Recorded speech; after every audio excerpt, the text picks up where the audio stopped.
It's time for breaking bread with Papa. Hey, don't you know? Hey, it's sourdough. Hey, it's time for breaking bread with Papa. Hey, don't you know? Hey, it's also a show. Hey, everybody, welcome to another edition of Breaking Bread with Tom Papa. I'm Tom Papa. How you doing? You doing okay? You doing all right? I feel like you're doing good. I'm worried about you. You look like you lost weight. That's good. Good on you. We've got a great show for you today. We've got Rory Scovel on the program. One of the most creative comedians working today, I would say. I think he's, not only is he a good friend and very fun to talk to, and you're going to enjoy this conversation, I'm sure, but just go check out all of his stuff, especially on YouTube, where he's a bit of a risk taker. He's creative. He's always thinking outside the box, to use that cliche, and generates real results from it. Really funny, talented guy, and I think you're going to really enjoy this. I had a event last night where I had to run back and in order to bake his bread, and I pulled it off. So even more than I'm excited that Rory's here, I'm excited that I achieved a shortened bread run. I'd like to thank the good people at Thrive Market for sponsoring today's program.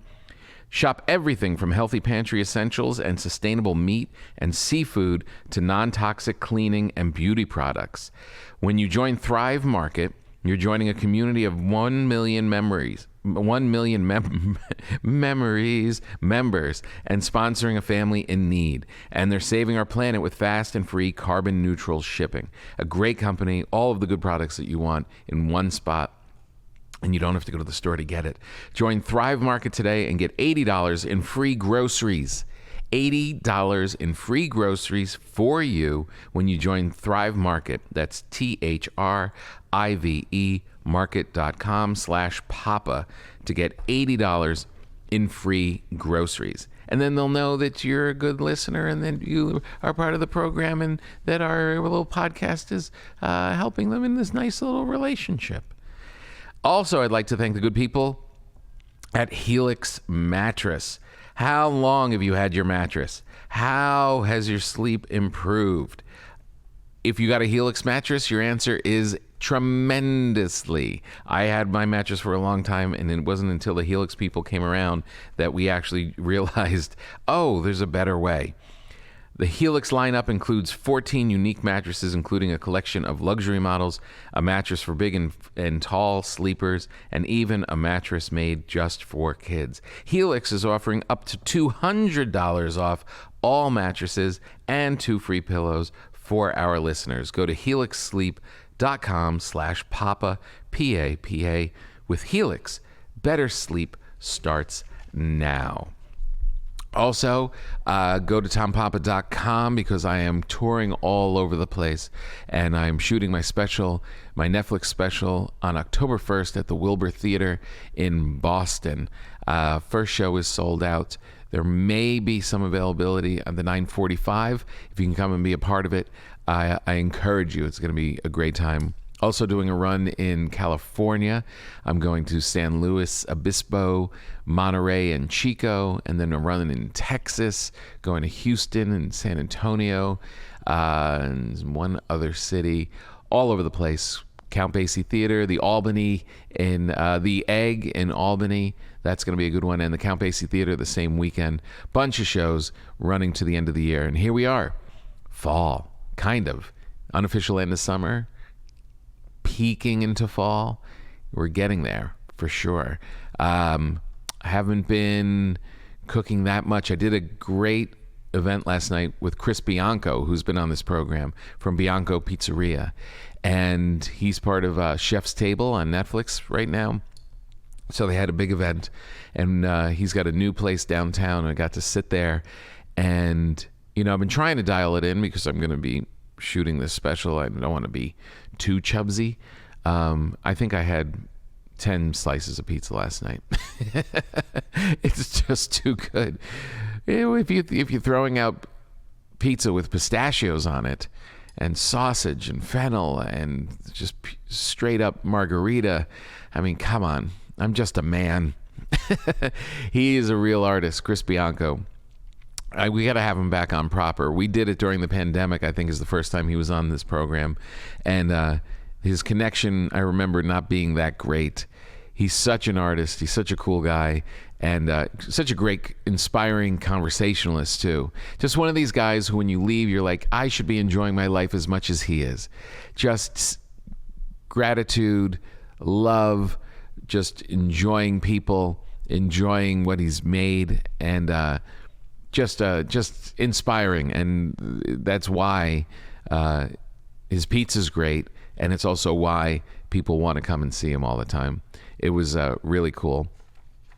So I had gotten my sourdough starter going before I left for the event during the day, and I thought I was going to be home a lot earlier, and I wasn't. I got home at like 9:30, and I knew we had Rory Scovel on the program. I had to bring him bread. I didn't want to show up with the store-bought anything, and I rolled in, started mixing the dough immediately, and maybe inspired by Bianco, I was just like, he would do it. And did an overnight dough where I created the dough and folded it and went to bed around 11. And after folding it, kneading it almost twice, and just left it on the counter overnight, woke up this morning at 8 o'clock. It was coming over the lid of the container, shaped it, put it in the refrigerator for 2 hours, knocked it out, shaped it, brought it out of the baskets, threw it into the Dutch ovens, and Rory has an amazing bread. So you can do it. Time is the thing that always messes up baking, but I got in under the wire. So Rory is, he should be grateful. He should be really grateful. He'll know. When he eats it, he'll know the extra work went into it. All right, now let's get into it. It's a great conversation with my good friend, Rory Scovel. He's kind of muscular, but it's like dad bod muscular. And then the other one is like ripped, like a cut dude. Yeah. And he said the workout for the guy in both of these photos is exactly the same. Really? He goes, just the guy over here that's cut and ripped, I was eating properly. He goes, you can work out all the time. And he goes, and this is fine. Yeah. And I even said, I was like, well, I'd be happy to have that dad bod. Yeah. Because he still looks great. Yeah. But I was like, oh yeah, you could do the workout forever. You've got to make the dietary change. Yeah. And not just like, I'm on a diet because my goal is 5 pounds. It's like that change of, I'm not on a diet. This is actually just how I eat. This is how I live now. Right. And I mean, that's fucking so hard. Now, what do you think is the wiggle room in that? Because I'm all for it. I'm all for eating really properly and dialing in, but there will be something throughout the week where there's going to be some reason to celebrate. Of course. There's going to be, but also the nature, nuts. The nature of our business too. When you're like doing a spot, it sometimes just feels good to have a beer, or a glass of wine, or a cocktail. Mm-hmm. If someone's like, "Hey Tom, you have like 30 more minutes," and then someone's like, "Do you want anything to drink?" You're like, well, yeah, I don't need to look at my notes. I'm fine on my notes. So what else am I doing? I'm going to be chatting with friends. And what do you do in that setting? You usually have a drink in your hand. Right. Yeah. I don't know what, I don't know. I went 4 months off meat, booze, sugar, and coffee. I did this once. And it was the most amazing, intensely deep sleep I have ever had. Wow. Probably since being a teenager where sleeping was so effortless and you just passed out and felt great, you know. Do the list again. Meat, booze, sugar, and coffee. And coffee. Okay, so 3 of those 4 really mess with your sleep. Yeah. And the meat, actually, if you eat the wrong kind of meat or late. Wrong kind of meat or late, and then your body's your stomach's having to work. Yeah, and you have meat sweats. Yeah. But yeah, the coffee, the sugar, and the alcohol, it really is a huge difference. It's sleeping just with the booze, just like I know 1 or 2 glasses. Yeah. I'm trying to do the little old Italian lady method, which I've seen, especially doing this podcast. I've seen these older Italian women, and they all seem to have the same philosophy. None of them look great. Yeah. But their philosophy is 2 fingers. 2 fingers of wine a day. Oh yeah, okay. At least 2 fingers of wine a day. Yeah, at least. Well, that's I mean, you're not going to do less than 2 fingers. Yeah. And I'm like, that's cool. Show me 3 fingers. You should do 3 fingers. I think 3 fingers. Yeah. 4 fingers is look pretty healthy. Yeah. 3 fingers twice. Yeah. All right, give me this much. Give me one of those giant glasses that breaks when you look at it. Yeah. That was another thing we were talking before we started about socializing at cocktail parties and stuff, and I really am not that great at it. Yeah. And then I realized when I was driving home, I also didn't have a drink. Yeah. Didn't have a single cocktail. I was just drinking water because we were doing a radio show. Yeah. I don't know if it was good. I think it was good because I don't smell like booze when I'm rolling up on people. Yeah. But it also makes rolling up on people a lot more difficult because you're actually sober and judging your performance. Well, a couple questions. Have you ever been a big drinker where you went through a period in your life where it was like, oh, I'm going too much too often? Not beyond college. Yeah, I think I'm in a similar boat. Yeah. It would have to be a very special occasion where I went a little too deep. Yeah. Because I don't really prefer it. And it doesn't bode well for me for stand-up either. I can't... People that are like, I have to have a few drinks before I go up, I'm like, oh, for better or for worse, that has always slowed my brain down so much that I have learned through horrific sets that, I can't do it. I can't do 1 drink before I perform. Yeah. I really can't. Oh, you can't even do 1? No, because I'm aware that you did it. I'm a little off. I'm a little manufactured now. Yeah. I'm a little not myself. It doesn't loosen you up in a certain way. It doesn't like kind of tickle the spine a little bit. You just yeah, I think so on my way up there. And then when I'm up there, I'm like, what did I do that for? When I'm being too loud or something, I'm like, wait, what is your 1 drink? A pint of whiskey. Oh, that's the problem. You know what? You have a thing that you're carting your water around with. What happened to canteens? Can I show that to camera? Like, why? What happened blocking your shot with it is? What happened to Cowboys would have a little canteen on them. Yeah. Or those squishy ones that made out of like a cow Yeah. Why those go? Why stomach. do you think where'd those go? Also, how did they come to conclude that would be the way to, like, who was like, put your water in a cow's stomach? Yeah, like, well, why did they know that would be? Because they're like, because they all cut open cows. I guess why not try everything? Since no one's tried anything. At a certain point in history, you would just try everything. Yeah. They're like, the liver didn't work. It was too squishy. Just kind of they drains right out. But this is pretty good. The heart. Too many ways in and out. You couldn't seal it all up. But the stomach was top and bottom. You sealed that bottom. Yeah, heart's good for a family trip. Yeah. Yeah, but I really was wondering about that. I was watching people in the airport. There's those stations now where you can fill up your water. Yeah. And everyone's there holding these big bottles. Yeah. With all the rest of this stuff. Yeah. If a cowboy rolled up, he would have had it around him. And he just filled it up and hands free. I'm not gonna lie, and someone is gonna steal this, but the old school canteen that. Yeah. That I think that would make a comeback in a hip kind of way. Totally. Yeah. You might be onto something. I know. I don't know why. Papa's pouches. Papa's. There you go. Someone just sent me a picture of Papa's Pizza, and it literally is the way that I sign my name. Is this theft? Oh, you know what? This is the next step in your career of joke theft, where someone's like, "We've now stolen his signature and a pizza idea." Yeah, exactly. Oh, I like that. I know. And you do your P like that? I do my P like that. I think if you got a you know who sent that to me? I do my R's like that. You know who sent that to me? Who? Greg Malins. Oh, okay. You know Greg. Yeah, I do. You guys did a show together. That's right.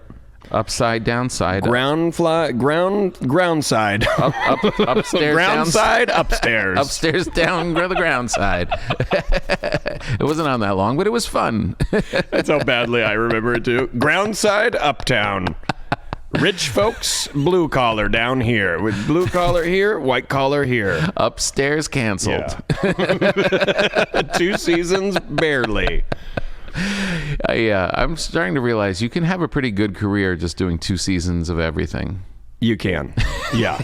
I mean, the true I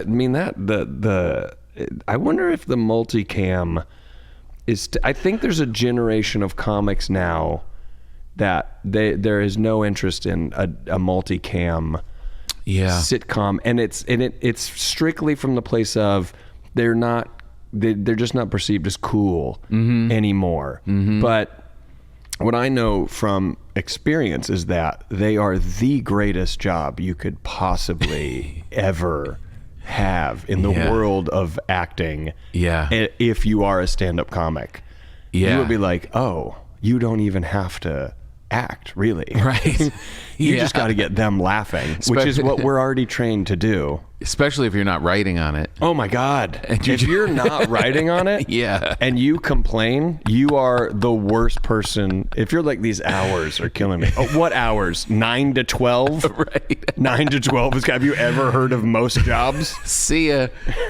I'd work on page 3 if I were you. If you write on it, you're there till midnight. You're there till midnight. Yeah. There's no there's no hiatus. There's no... Right. And none of that. But if you're just an actor, that's what I had. That is sweet. Sweet gig. And I was like, oh, I get it now. Because I also was like, oh, maybe multicams aren't a thing anymore. And then when I got on one, I was like, oh, we should bring these back. Oh, you park there every time, and you go in there, and they give you food. They provide a buffet of food. Oh, it's pretty sweet. A live audience.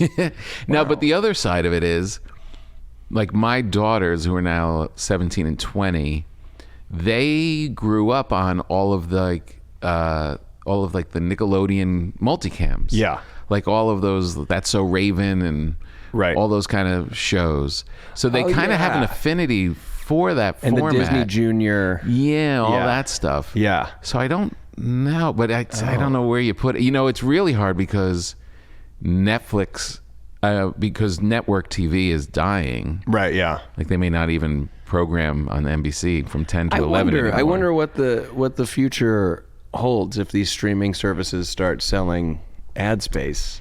Yeah. Almost go. Does it go back? You wonder, because going back means, I mean, right now our system at our house, you know, we have Apple TV. So we have all the streaming services through that. Yeah. And my daughter, when she wants to watch something, she's 7. When she wants to watch something, it's like, oh, okay. And she's like, I want to watch this show. Right. And then as soon as that episode ends, she's like, can I watch another one? And then my wife and I are always juggling, well, how many are we, you know, what are we agreeing on? And which days are we agreeing on it? Like this, we've got to limit the TV exposure. Yeah. And it's difficult specifically because of streaming. Yeah. Whereas I told my wife, I was like, if it gets bad, and there's clearly an addiction to it, I was like, I think we just get rid of the Apple TV and we just go to cable, and then we just tell her, you can watch TV as long as you want, because like our generation, you're going to walk away because you're going to go, oh, I don't have control of what I can see. Yeah. And also, as soon as it's over, I don't get episode 2. Right. I get a whole other show I'm not interested in. Yeah. You wait till next week. You wait till next week to get to watch the thing, and then you go, oh, that'll break the cycle. Yeah. I mean, my daughter has watched everything Scooby-Doo possible, all series that have ever been created. She's watched entire series of shows, and I don't know that I had ever done that until Breaking Bad. Yeah. I don't know. I don't think there's no show. If someone's like, what'd you watch growing up? Whatever I would have named, if they would have been like, oh, so you saw all of it. Like, that's absurd. Right. You'd be like, no, I had a life. I had things I had to do. Yeah. How could I possibly watch all of it? Yeah, I watched a handful of them. Some things are going to fall on a Tuesday at 8 o'clock. Some other events are going to fall. I can't always be there. But it's insane to me to think, like, my daughter has watched every episode of things, and there's so many cartoons, there's so many options now. Yeah. Wait till she gets an iPad or a computer, which the school is going to say that she needs. Yeah. And then my daughter would just emerge, and like through conversation, we had no idea she was doing it, and she'd be like, oh yeah, I saw The Office. What do you mean The Office? Like all of The Office. Yeah. When? Yeah. Like in her room on the down low when we thought she was doing homework or sleeping. Oh, just cranking through everything, all of Friends. How intense. I know. I know. But you know what? Terrifies me. Yeah, the whole thing is pretty terrifying. But for us, as the creators or the actors that want those cush jobs, it seems like multicam has a real hard time living on streaming. Yeah. It seems like up against other stuff like that. Yeah, what's maybe. What's the one that works? I think, doesn't Fluffy have one?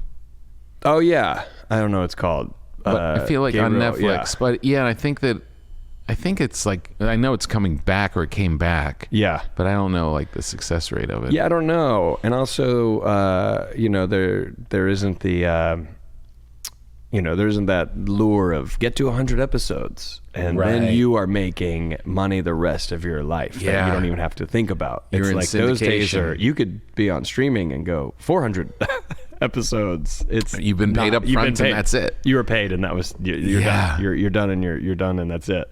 Yeah.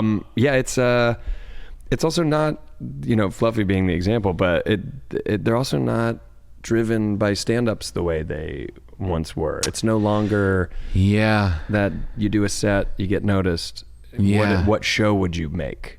Right. Which I hadn't been doing. I started stand-up in 2004, so that's never been a part. I just know that was the 80s and 90s, more the 90s, I guess, maybe late 80s. Yeah, that was on my mind for sure when I was starting. because it was like, oh, the JFL, and you're a new face, or you're discovered, and then and then now you're represented. You have an agent and all these things, and then you move on to the Tonight Show, and then you get called to the couch, and then it's like, well, now what TV shows? Like that path is.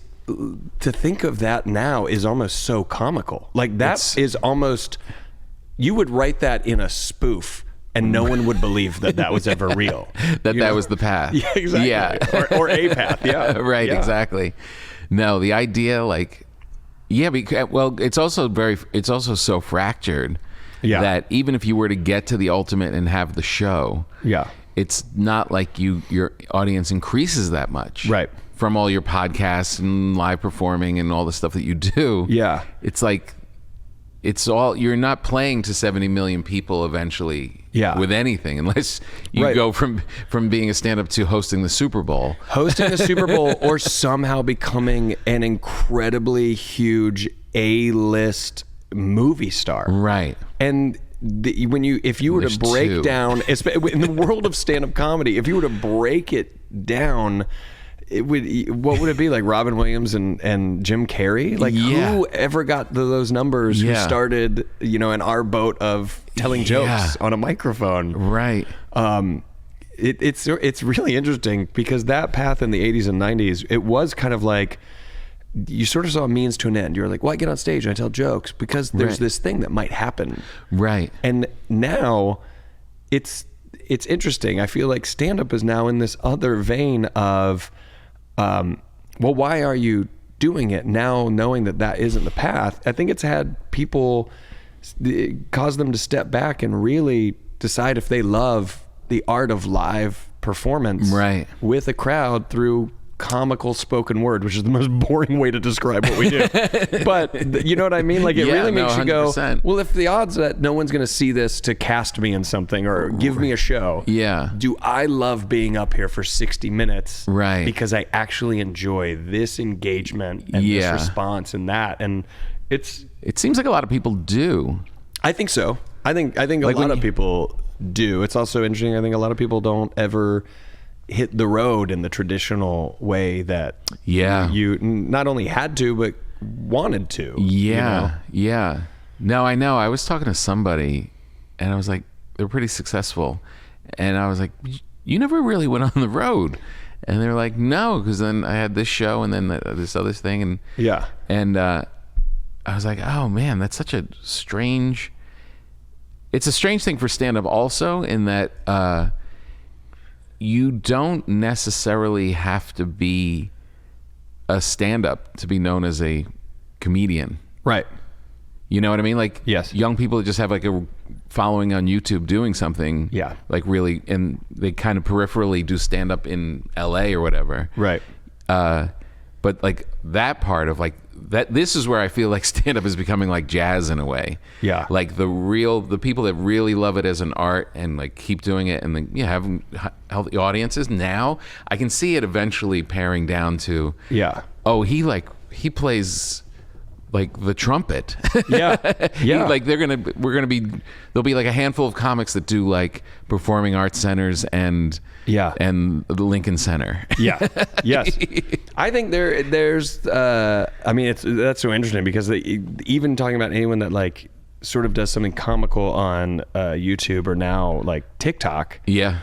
They are, and nothing against them, but they're in some ways thrust into the world of going like, well, now you're going to do this comedy festival. Right. And it's like live and a lot of them can handle that, but it's also so interesting to me that, you know, the path, and I think you're in the same boat, the number of times you got on stage to learn how to get on stage and do the job that is getting on stage is, if you looked back and counted it, you would probably be blown away how many times you did it before an official thing kind of came along to go, oh, now you're going to you're going to be on a real show. It's not just a spot. Yeah. You're doing like a thing. And like nowadays you're almost, oh, if you're funny, well, we'll go ahead and throw you to the wolves now and see if you survive. And a lot of times I think that can be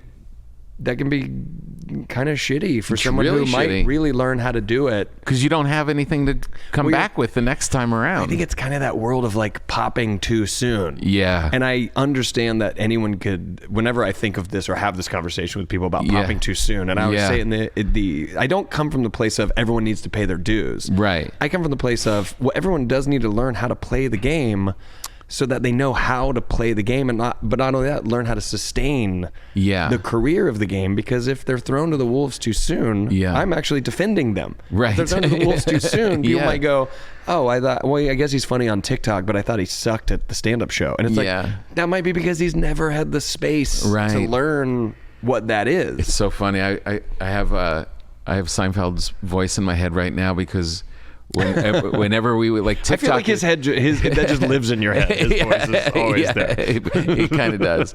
And I remember we were talking about improv. Yeah. And this is very similar to TikTok and what you're describing of those people that have these moments, and like people that do improv have these brilliant moments. And I remember Jerry going, "Where's your business? Where's your business?" You take a couple things from the audience, you do it their life. Where are you touring? Where's the corporate gigs? Where's the Tonight shows? Where's the sold out theaters? Yeah. And that's the same thing. It's like stand-up does have this kind of blue collar within show business existence. Yeah. Where if you do really develop that craft and have this relationship with this audience, you can go forever. Yeah.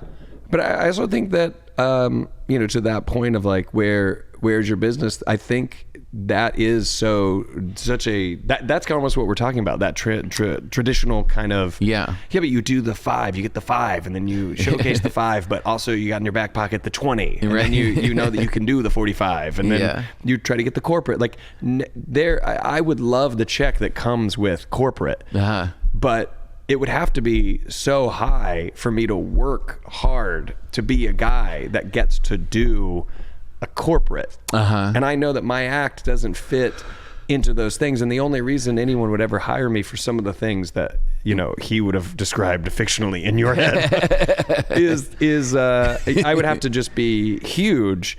But I think, kind of circling back, for me personally, someone who has been doing it a long time and has I feel like I have paid my dues, and I have gone on the road, and I've done the mics, and I've gone the peaks and valleys.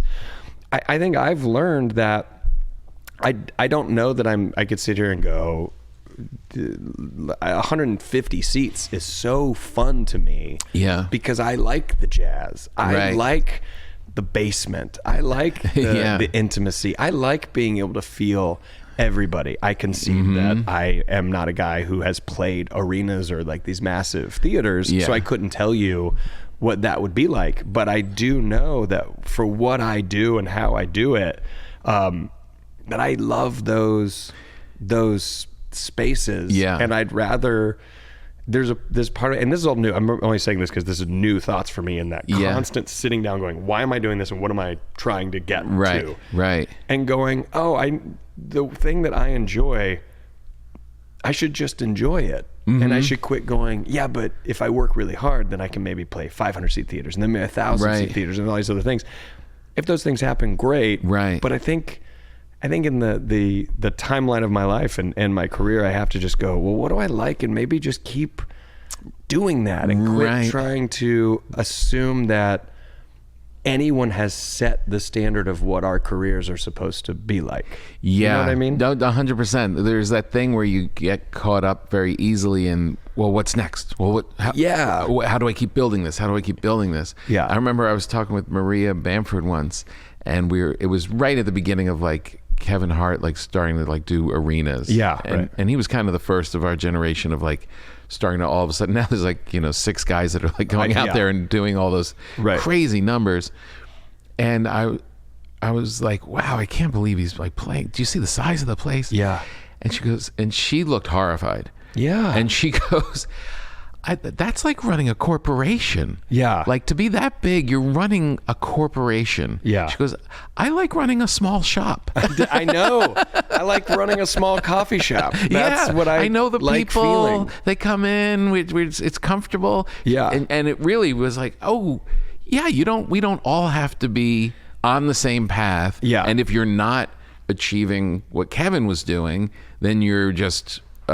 you should be unhappy. Yeah. You shouldn't be unhappy. Well, you should be enjoying it. I look at it like music too. I look at it like, if someone's like, look, the Rolling Stones are still doing it and they're playing, in LA, the football stadium. It's like, how insane. They're doing 2 nights and they're both sold out. Yeah. And then someone will be like, yeah, but I saw this other band, at the Troubadour. And for my money, I think the Troubadour band is a better band.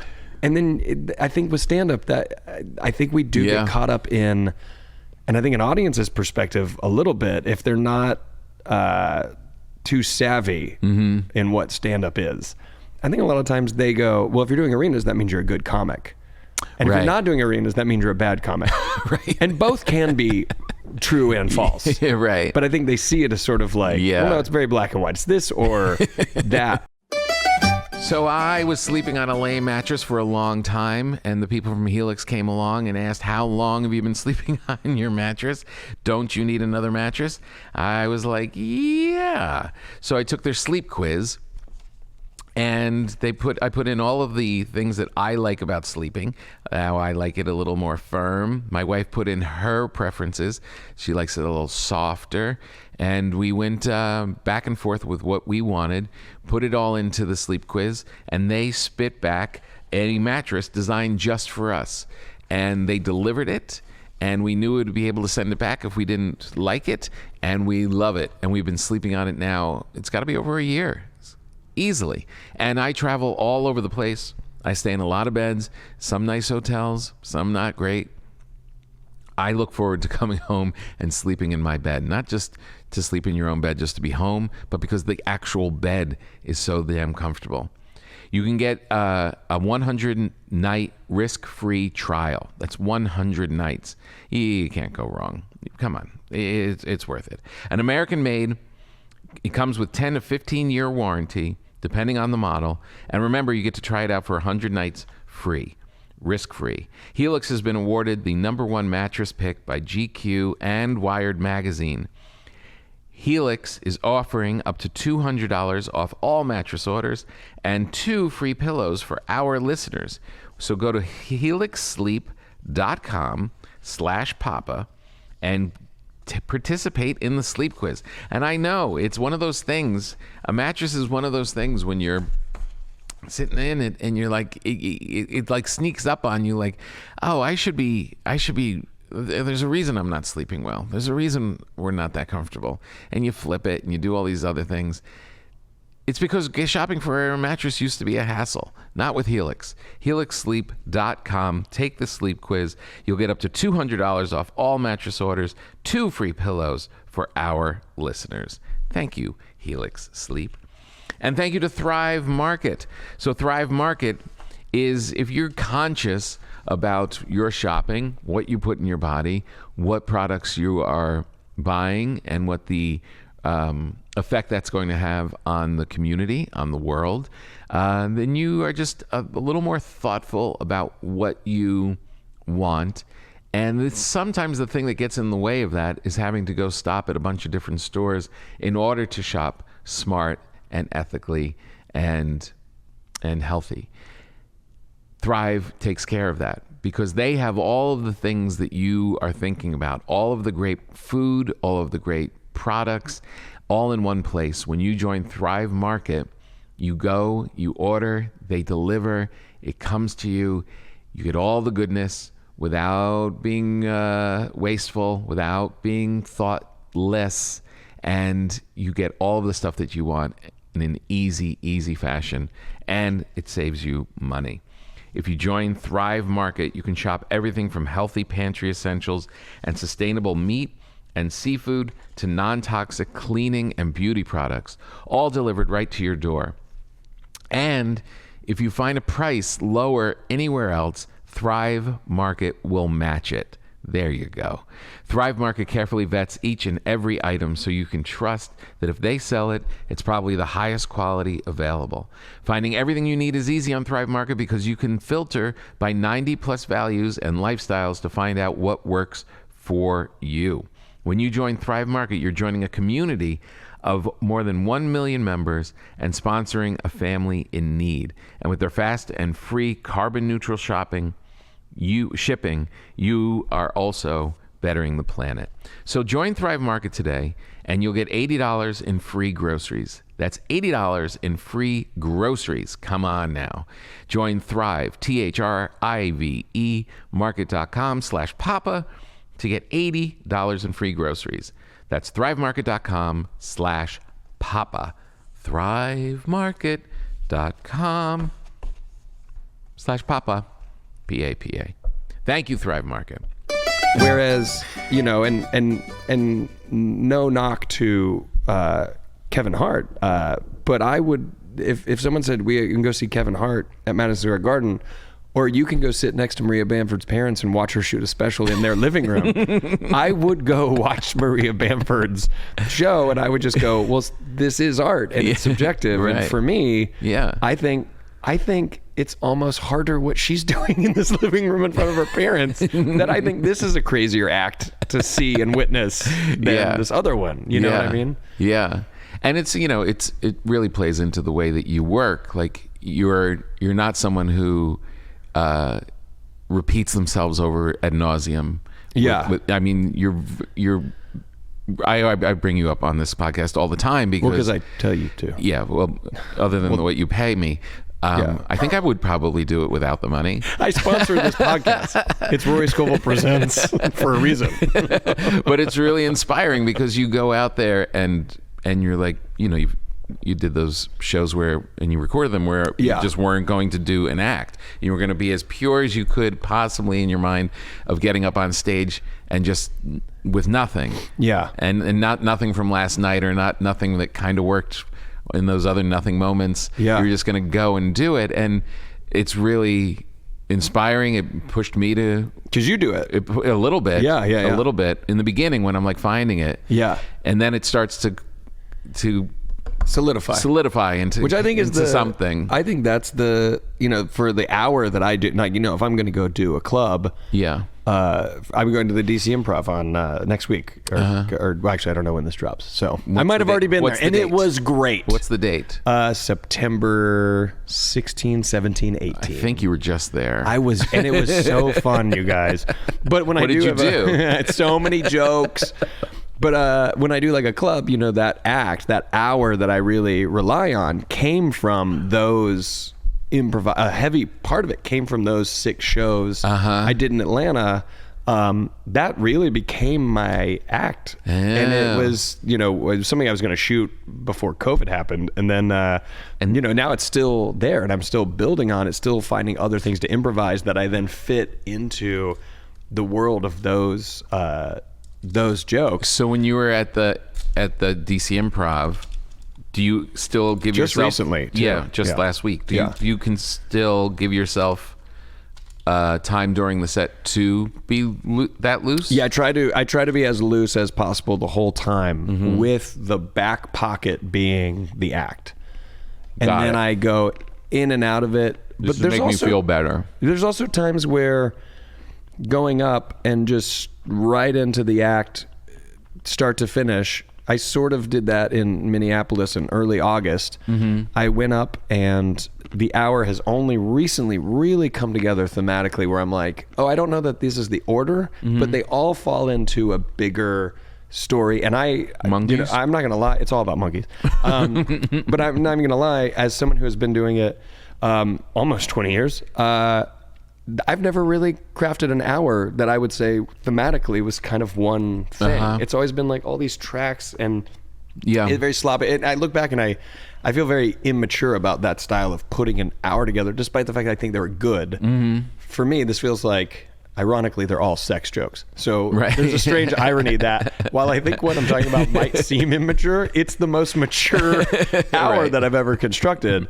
And there's some nights where, because I like it so much, I want to do it A to Z and go, that was it. But it becomes a different thing. But on like a 5-show weekend, I'm not gonna lie, when I get to the Friday late show, if I've come off Thursday I've probably run the act. Friday early I've probably run the act. But Friday late show, I now kind of want to smoke a joint before the show, and I want to be like, I'm gonna go as long as I can without having to get to the act. And if I get to minute 25 of a 50-minute act, the following 25, I'm just going to play what I think are the greatest hits of the hour. I'll go, there's weak stuff in there. It's fun. That's fine. But I'll just chop that out so that they think, oh, wow. And then the second half, it was bam, bam, bam, bam, bam. And it's just because I've chopped the stuff out, which is honestly what I should be doing as a professional comic anyway. Chopping that well, stuff it's out. not necessarily, because it's just different things that you're doing. It's like, I'm really kind of opposed to that we all have to do the same thing, back to like, we all have to go through these mile markers. Also, the term of, I'm working on my hour, I got my hour, you're doing your hour. What are you doing? You putting your hour together, you're shooting your hour, hour. I'm just like, how about your special, or how about your act? I just really want to break out of that. Just like out of all those terms, or just saying the hour? The hour. It makes us feel. I think it makes the title of your next special. Tom Papa, the hour. Not an hour. Slightly under an hour. And it's 58 minutes. You come in at a sharp 58. Don't call it an hour. I know it's a little bit of a pet peeve, but it also is. It's also that I just don't like that we're all marching to the same. Well, to that point, I feel that way too, and I think it's why I even decided to do those 6 shows in Atlanta of just going up and wanted to improvise the shows. Was because I just got tired of this, and I'm very tired of it now. Is the crafting, the 60 minutes, can I say that? Crafting the hour, because you are thinking, well, I'm gonna do an album, or I'm gonna do a special, or I'm gonna do whatever. And I wanted to get away from thinking about those things. I understand the point of them, and I understand that they do come with a paycheck that can be good or bad. I've had it where the paycheck is actually nothing, or even more than the paycheck. It's a guarantee for the longevity of your stand-up version of your career. Because now more people see you and want to come out.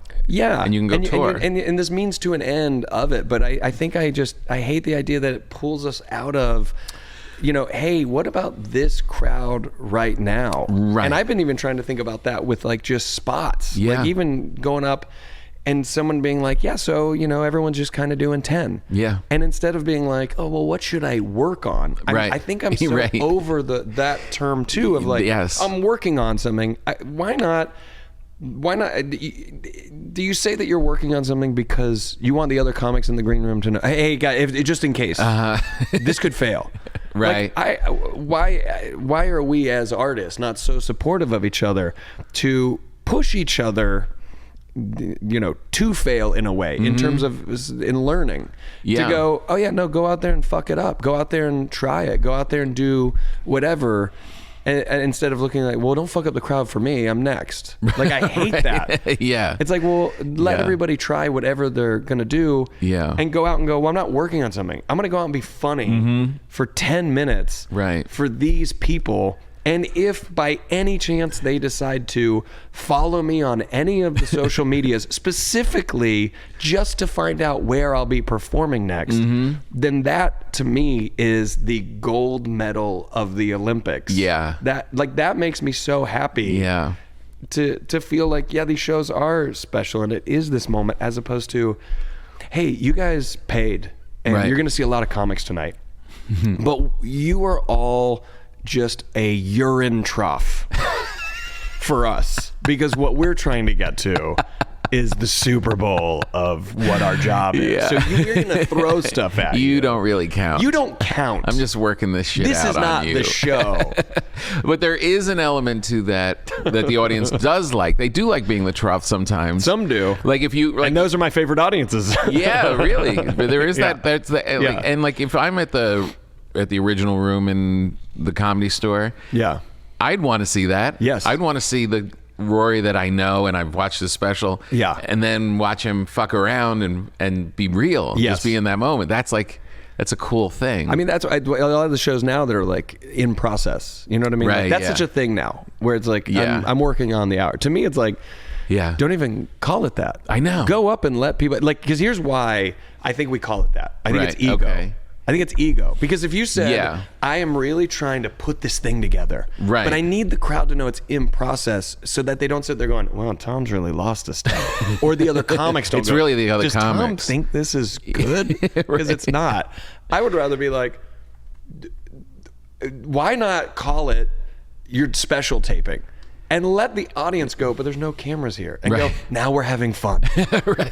And when it's not solid, the crowd, you go, and there will be people in the crowd that go, oh, I think he's actually working on his act. And you go, you need to tell people to come, because you get it. You are who I want at these things. Is it self-imposed? I guess it's part of it is, like, with all this talk, I'm recording a special October 1st. Yeah. So I went from, which is like tomorrow, going out and doing the shows in the pandemic and like knowing and remarking, this is a freedom that we've never had, and it would be so nice to be able to hang on to being this loose. Yeah. But then as a date starts narrowing in, I know it's got to start tightening up. And now I'm like, but I think that's great too. And it's great. And there is an art to that. There is an art to putting together this thing that you're proud of. I agree 100%. That you're going to put down. Yeah. But then you start to look forward to, and this is what I hope I can hang on to.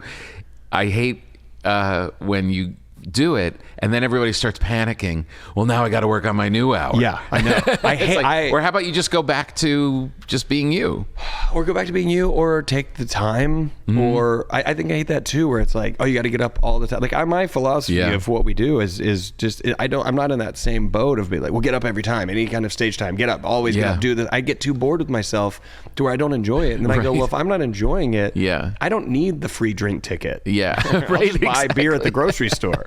Yeah. Or skip this Tuesday and stay with my kids. Yeah. If it's not feeling good and fun, then I don't really want to do it. But I mean, I think, and also when I say people labeling their things in progress, look, I will go out and do fully improvised shows, and I am terrified to not tell the audience that it's improvised. So I'm in the same vein of ego getting in the way. Like, to me, the ultimate is to go out and improvise a show, and you have not labeled it that way. And to me, do it at a club where the stakes are higher. Right. It's 5 shows, and you got to do it 5 hours total, and no one knows, and it could be fucking garbage, and you're not allowed to say you're making it all up. You have to walk that tightrope. I think that's tough too, because then somebody in Tempe, Arizona was waiting for you to come in, and they leave like, oh, no, they're probably not going to come see you next time. I know. So then you got to start thinking, what is the kind of music that I want to play, and what is the thing I want to get really good at? I think for you, after you shoot the special, I think you might find yourself, especially the writer that you are and the performer that you are, you might find yourself with a new arsenal very quickly if you go for the first month, I'm only improvising half-hour spots right at a venue that I'm going to get. I'm doing half-hour spots, and I'm improvising all of them, because at the end of a month, I'm not joking, the way that you are, I bet you walk out of there going, I think I might have 2 hours of stuff to work on. I really think you would. I think you'd. I mean, in six shows in Atlanta. Yeah. That was a huge chunk of my whole thing. Right. And that was 6 shows in Atlanta. And I wasn't really looking for it. I was just like trying to keep the balls in the air. It was so funny. What was it called again? I don't even remember. No, it's Live Without Fear, Live Without Fear. It's kind of both because of the documentary element. Right. And it's on, people can see it on YouTube. Yeah. It's so good. I tried to sell it. So nobody wanted it. Nobody it's went so for crazy. it. They're like, what is it, a special or a documentary? And I go, who cares as long as someone presses play? Yeah. Who cares what it is? It's just, it's so comedy. Good. It's an experiment. It's, it's an experiment, but it's remarkably funny. Like, I mean, not remarkably, but you would think like even your best friends would be like, eating shit for a lot of it, but it's really funny. I went into it thinking, originally it wasn't going to be something we shot. Yeah. I booked it before. I booked it because I just wanted to try it. Yeah, yeah. And so I was thinking, we'll charge $5 and I'll probably bomb 6 nights in a row, but I want it, I want the torture of it. Yeah. Because I want to see what it makes me become. Yes. Because I do know that I am funny and I know something will happen. That's the huge thing to remind yourself. My guess going into it, if someone said all 6 shows are 100%, what percentage would I think would be funny of the 6 total shows? I honestly would have guessed 30%. Yeah. I would have said, I think 30% will be funny. Mm-hmm. And then I think 70%, it's going to be a combination of bombing pretty sadly or doing stuff that's maybe like hacky just to keep in the moment, to do something. And surviving. Yeah. And I was completely wrong because all 6 shows in their own way were not only unique, but they were good shows. I mean, when I got to Saturday, I was firing jokes because I was no longer scared that I wouldn't be able to think of anything. Yes. So I had shed my fear that nothing will happen, and I had fully embraced that you just have to keep talking, and you'll just say something, and the light bulb will go off. Do you have moments just in your life, like when you're just hanging around and you're thinking, oh, maybe I should post something, and I know you have another thing with that, but where you just feel like, I got nothing to say? Yes. And that's when you're on stage or what? No, off stage. Because that's like on stage, I could see like the comic in you just panicking and like we're gonna make something happen. Yeah. But I also can just walk around during my day sometimes with nary a thought. Yeah. Like if you were to hear my brain, it would just be a hum. Yeah. You know what I mean? Yeah. Sometimes you're just like, I think the only way that I'm actually curious to know, because I am such a fan of your writing. I'm such a fan of how you take however you wrote it and where it ends up. And so I'm so curious because my writing is, I am almost talking in my head as though I'm already on stage just talking. And then because you're in your head and there's clearly no fear, I'm just rambling as though I am on stage, and then I'll go, oh, that's funny. And then I'll like write that down. But I'm so curious for you, are you like setting out to go, all right, this is the hour that I sit down and I try to write it out, or like what is more your, like, how are you spotting these targets? It's more in just traveling along in life. Yeah. You know what I mean? And going, oh, that, and then the quick jot. Yeah, and the quick jot, and then bringing it up without working on it, bringing it up and seeing how much of the jotting down are you putting down? Are you putting down so little that there is a chance tomorrow you don't remember what that note was? Yeah. And don't you hate yourself every time that happens? You're like, why have I not matured to just write a paragraph to quickly? Just like try and get it out? Yes. And even then you look at it and it's like, oh, why'd I write a whole paragraph about this? That was terrible. I feel like stand-ups are the most like I know that this is not true. Yeah. But because I am a stand-up, I feel like we are the most mentally fucked up version of all of the mediums of art as artists. Because people would also even argue that what we do isn't even art, and we would go, oh, they might be right. That's how fucked up we are. We almost agree with them. Yeah. The one thing that's been banging around my head a little bit is it is weird that we have to go for this single response. Yeah. All the time. Yeah. Like, you know, and I know you do other things, so you can kind of like, you know, if you're acting, you can you're trying to scare them or make them sad or whatever, or not even try, just being, and they respond to that. It is kind of but you know, you also don't want to get into that you know, Sullivan's Travels kind of thing of like, I'm bigger than comedy, I gotta say something more. Yes. Yes, there's nothing worse than that guy. Yeah. You know, but it is kind of a funny thing, and I think that's what kind of in our head discounts it as art sometimes, is that you're always banging for that same, just a laugh, just a giggle, just a laugh. Yeah. I think that's what maybe we have the Carlins of the world. Carlin just inspired so many people to go say something bigger, or like the Bill Hicks, or, you know, there's so many others where it's like, I'm gonna really make a big. I'm guilty of it too, where I'm so inspired to be like, I want to change the world and say the thing that really blows people's minds. But then you are like, but if I don't get a laugh at the end of it, I still have failed. Right. Right. Even though I don't even think that's true, I just think it's true. Even though I don't think it's true. Like, that's the inner. They're like, next battle. Yeah. I'm like, oh, sorry, I was just trying to say that I think religion is a construct. Okay, let me get off. You guys have been great. Your next comic coming up. Oh man. Yeah, your bread turned out great, by the way. Did it? Yeah. What happened? Do I just take this with me? Yeah, that'll go home. Because I remembered this morning that I actually delivered bread to you during the pandemic at your home. You did. Which was really cool. This feels real good. It's really good. And it was at a time when we weren't entering homes yet. We weren't entering homes. You stood on the porch. You gave me coffee. We sat outside. And your wife came out. I think you had just taken your daughter to college, or you were about to. I can't remember. Is that right? You are right. I think right. I was about to. I think you were about to. Was I crying? Yeah. But then I think I had done it. I've never known you to not cry in social settings. What is this? Can I have one of these? Yeah, these I also brought you. These are my favorite Italian cookies. I mean, candies. Soft almond honey nougat. Torrone. And Torrone. They're so good.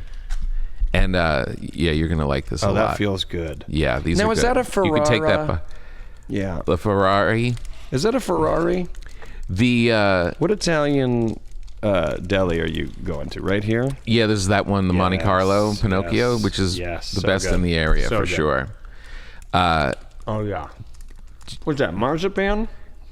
It's got a little. What is marzipan? See down here. What do you got? I got a vanilla. Do you see that right down there? That little thingamabob. Oh, that's so good. The Italians do almonds in desserts. They get it. Yeah. I mean, gelato. Mm-hmm. Did you travel this summer? Does Florida count? Yeah. Then yeah.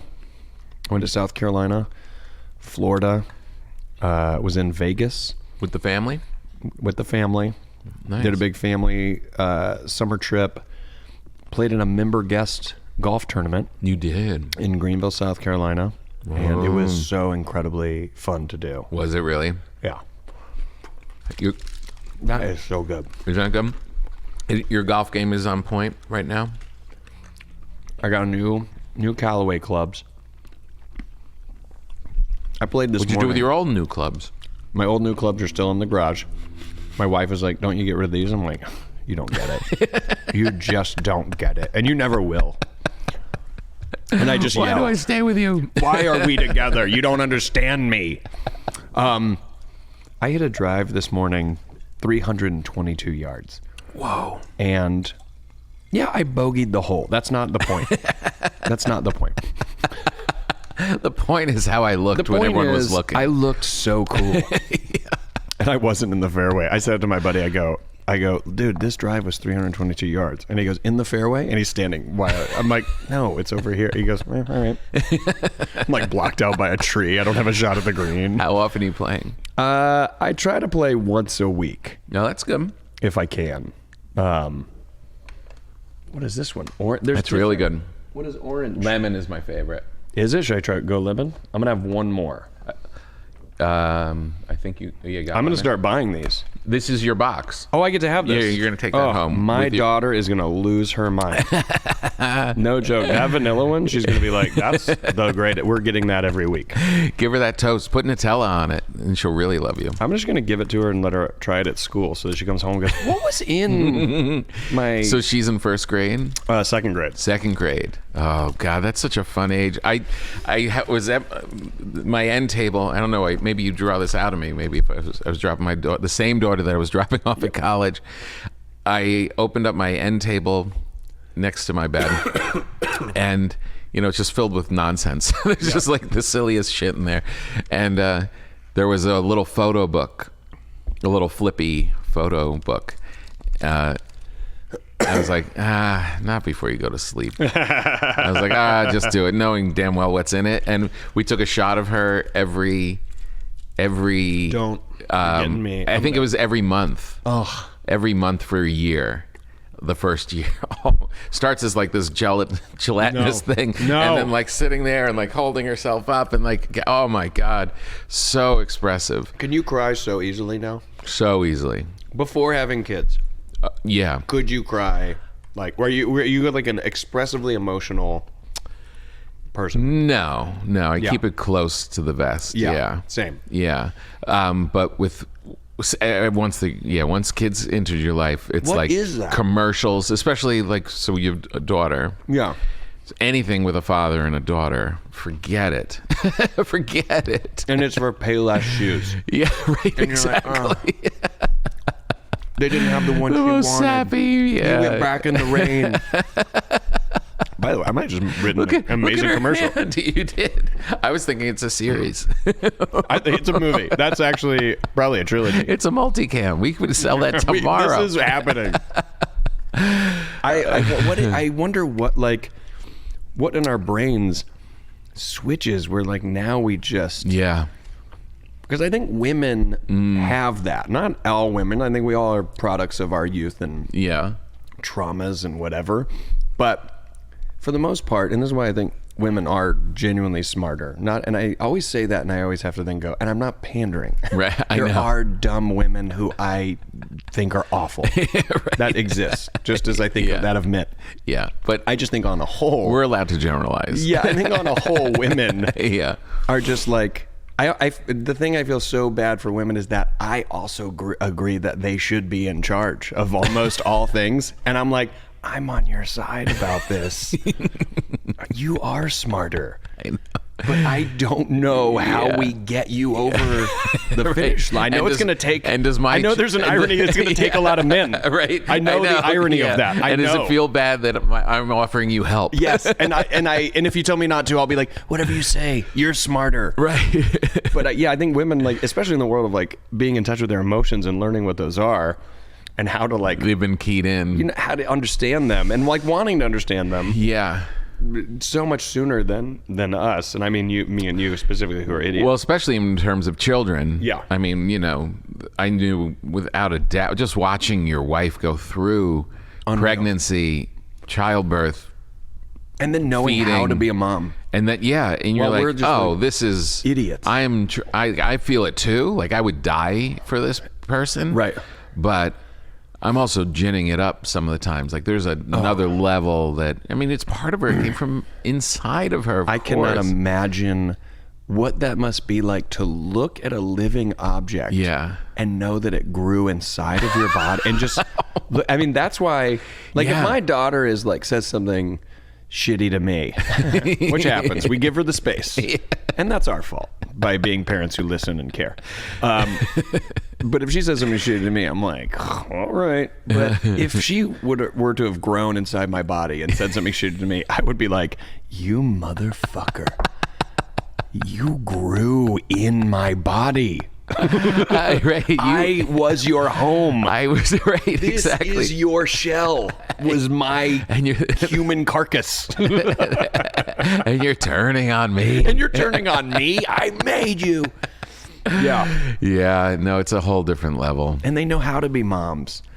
Yeah. It's just natural. Your joke and I tell it to you all the time, but your wife getting in the car and she's crying and you're like, I don't even know who she's talking about. Right. I have told that joke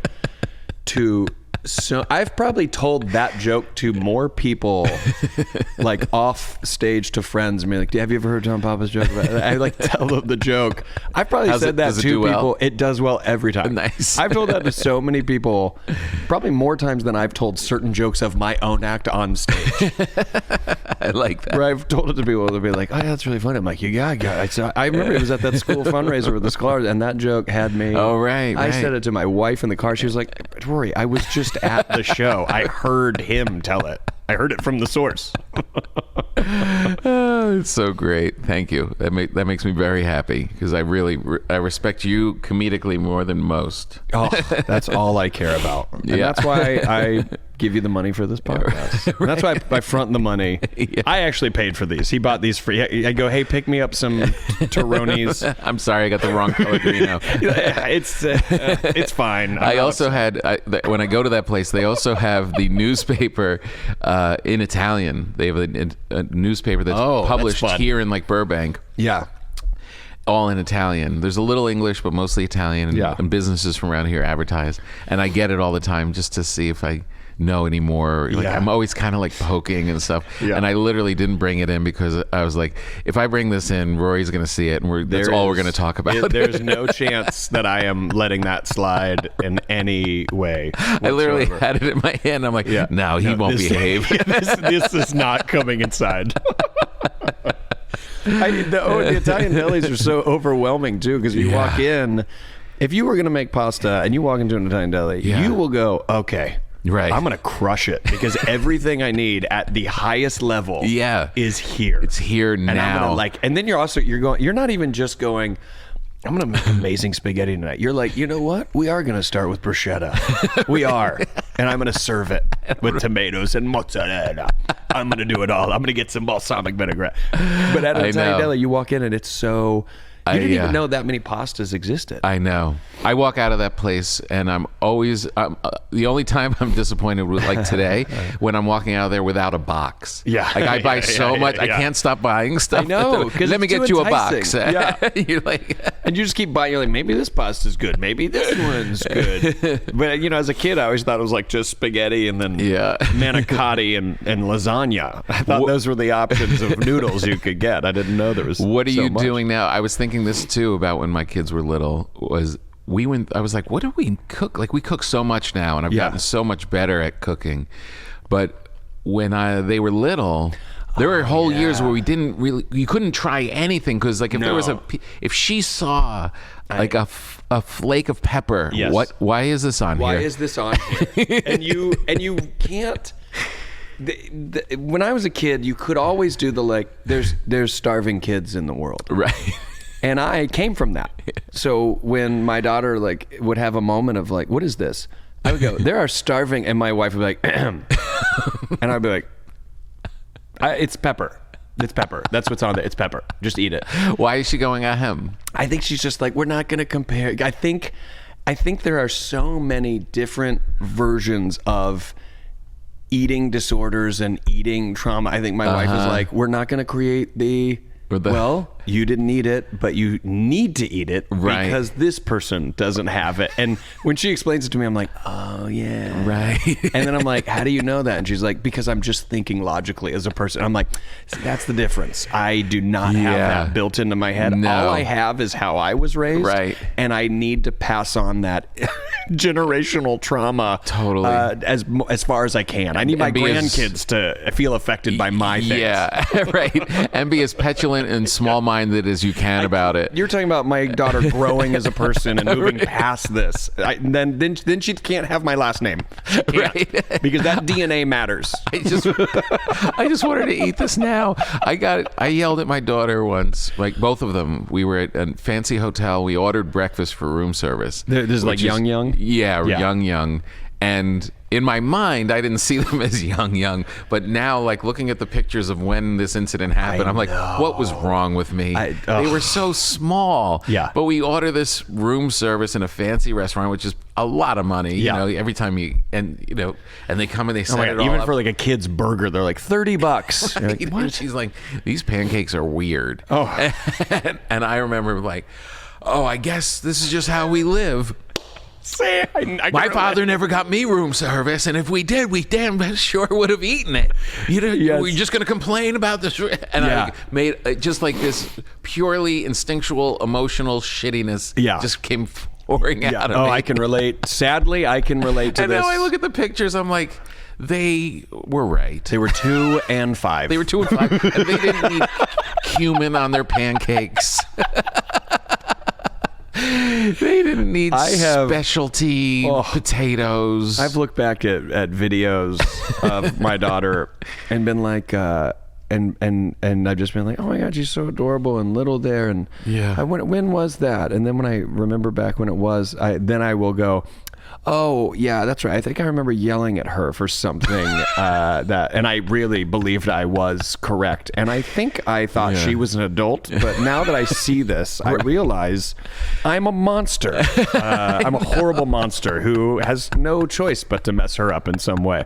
But the other side of it, now that you say that, is that they do seem older, because they are, like, whenever you say, like, if you talk to children like they're adults, and like kids, you'll remember, because they kind of are, like there's a reason kind of greatness does happen when the kids are like 10 or 11 sometimes. It's like they're not all there, but there's enough there for you to think we're equals. I remember asking my daughter for advice, like, should I go do this thing? And she'd be like, I don't know. And really like leaning in, like, you're the only one I can ask. I need to know what you it's so interesting because I open up so much more to my daughter now about stuff like that, because she's an only child, and I think even through no effort, we truly treat her like she's the third one in our group. Sure, and it isn't because we're actively trying to do that. It's just because there isn't a second kid there to make you think, oh, kids. And she, I think her language and speaking, she's had that since a very young age. And so I'm so used to her personality now that I don't see her as like 7. No. I really see her and sense her intellect and everything as so much older. Totally. But the thing I think about all the time is it's so funny how we treat kids, or how we look at kids. We don't look at them as, like when you first turn on your brand new iPad, it is also a child. But the moment you turn it on and you start using it, you understand that there is a AI learning aspect to all of these apps that we use and all of these things.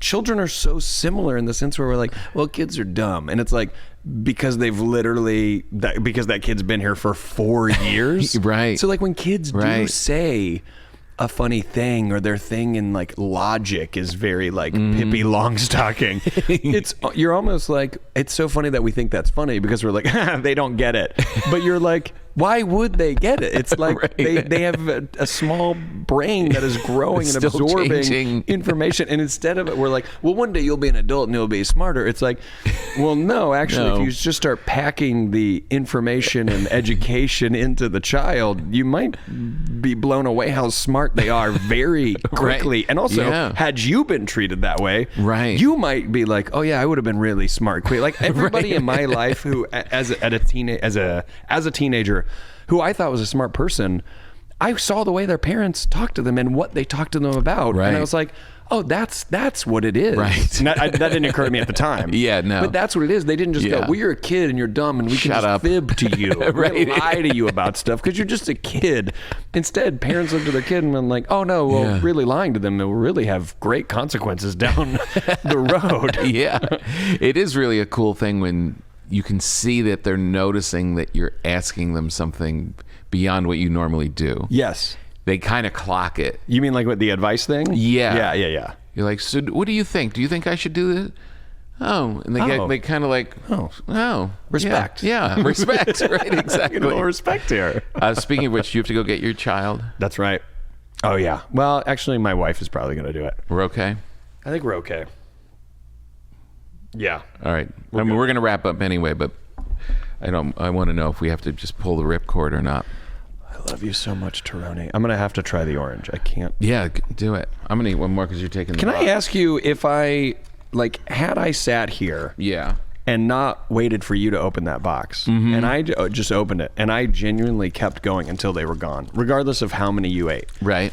Would you go, oh, Rory is a trash can of a man? No. Or would you respect it? Would you be like, yeah. Oh, he just decided to eat all of them, and he didn't give a shit? I would be like, I'd bring it back to me a little bit.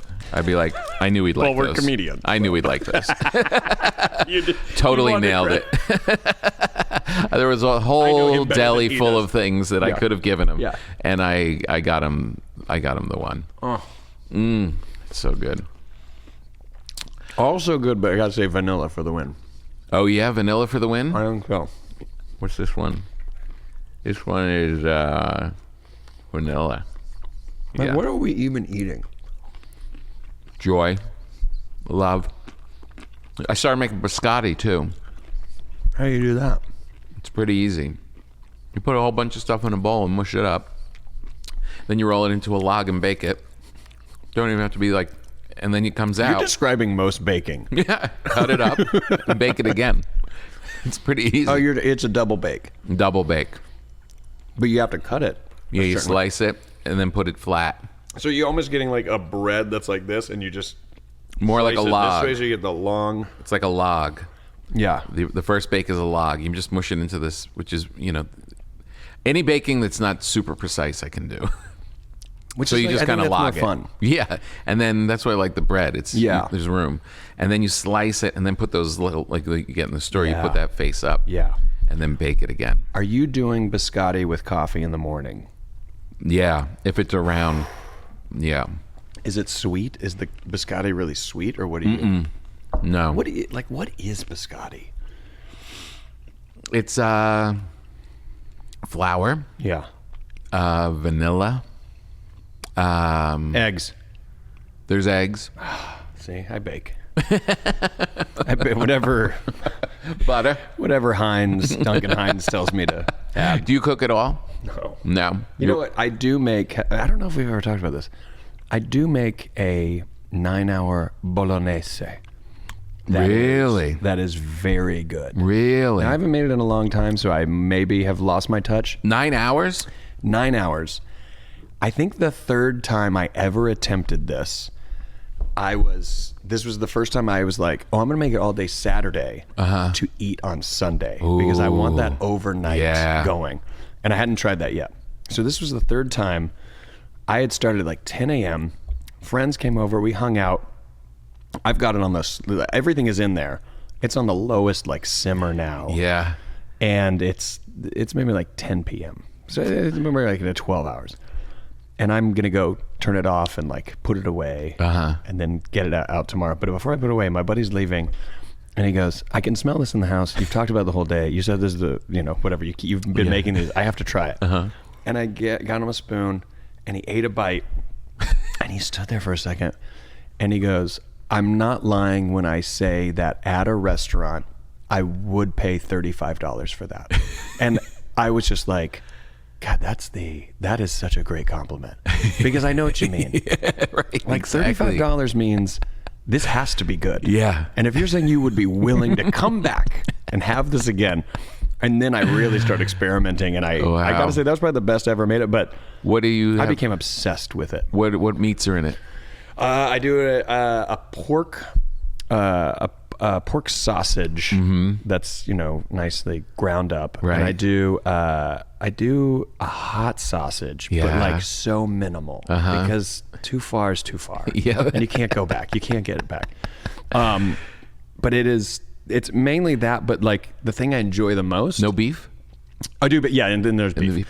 The thing I enjoy the most is this sounds so crazy, but actually cutting the onions. Cutting the carrots, cutting the celery, and just having the onions going for almost 40 minutes. The best. Then the celery for almost 20 minutes or whatever. Sofrito. Yeah, and then the carrots, and then there's been so many times, like the very first time I was like, oh, I'm doing this way too long. And now I've had so much fun of being like, let's ride the lightning. let it go another hour and just see what that even becomes. And like that, and like that is the best. You know why that's the best? I think for me, it's because as soon as those onions hit, the house is transformed. Yes, that smell. Cooking onions on the stovetop does not escape the house for a good day. It also has a nostalgia to it. It totally. Because anytime you're at your grandmother's house, yep, it doesn't matter what was being made. Yep, onions in a pan happened at some point. All of a sudden, little faces start popping up into the kitchen. What are you doing? Yeah, what's going on? Yeah, or the best, it smells like Christmas. Yes, and you're like, that's what I'm making. I'm making Christmas. Here's something interesting that I noticed about our human behaviors. You are the freewheeling, fly the seat of your pants guy. Yeah. I'm a little bit more of the methodical, organized, write it out guy. And look at our candy stashes. You're all lined up. Do you know how I noticed? Because I almost started to grab those to then add them to my thing, but then I thought, but I didn't eat them, and so I can't. So you have a little OCD. I think that's why I like to do it on stage, because off stage, I'm everything in the house, like I will walk in the kitchen, I'll be like, that should be there. I'm that guy. Yeah. And my wife will be like, what are you doing? I'm like, I don't know. But I think that's better. Yeah. Even though no one will ever see or care, and it doesn't have any effect on anything. I think that's a better way for that. It's organizing the universe. It's giving you a little control over the uncontrollable. But then like getting on stage and doing stand-up, it's like, oh, this is the freedom, because I think because it's not messy. Right. People might be like, oh, you have a messy act. I would go, yeah, but there isn't a mess to it. There'll be no evidence once I'm done. When I'm done, the stage will be fine, and the next show can come in very quickly. But with painting too, I'm like that. I've started painting. Yeah, you've been painting a lot. I've been painting a lot, and so that has become a big thing for me too, of like how to just start and make a painting and get completely out of my own way and enjoy. Did you have this in you as a kid? I don't think so. Really? I don't think so.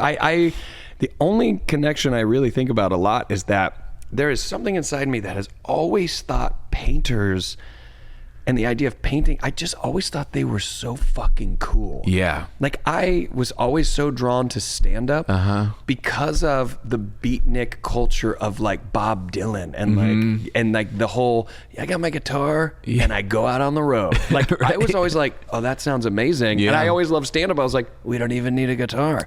We have even less to take. And there's something I loved about the simplicity of just our ideas and our voice and going out and doing whatever. And I always thought that was the coolest way to be. But I always in the back of my mind was like, oh, you know what? But it always seems like painters are almost one step above that, because they don't even need the validation of the live audience. Right. They're almost like, oh, you need that because you're so simple.